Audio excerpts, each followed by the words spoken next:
couldn't wait to reach the edge of the woods and see Arthur.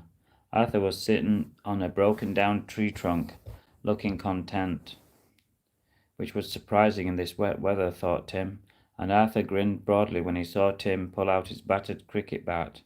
"That's a beauty," Arthur said, holding the handle and practicing his swing.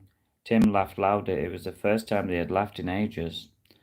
Lucky the rain had begun to just trickle down. "Ball up then," said Arthur, and Tim ran back 20 yards, and he nervously ran with the ball.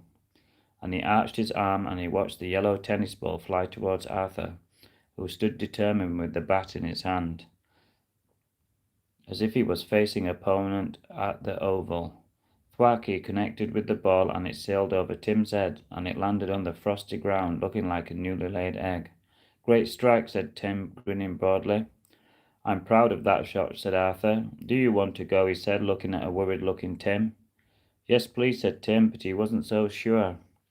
"Just a quick go," he added. He didn't want to be late for school again. Arthur ran towards him in his khaki uniform, and Tim gripped the bat in his sweaty hands. The last thing that he wanted to do was to miss. The ball came towards him in a blur, and he felt it clip against the side of the bat.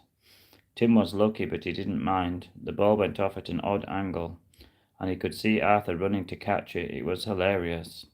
It was difficult for Tim not to laugh. Arthur surprised Tim and himself by diving for the ball. "How's that?" he shouted in triumph, and he held up the ball delightedly. "Great catch," said Tim as he ran over to congratulate him.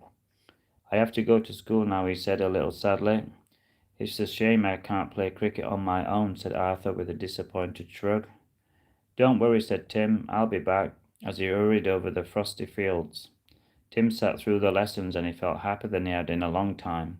He'd even forgotten to tell Arthur about the bullying. Maybe he thought that was a good thing. The last thing he wanted to do was to add to Arthur's troubles. I may have read this one before as well. It gets confusing. Hope you liked it. It's on Amazon KDP.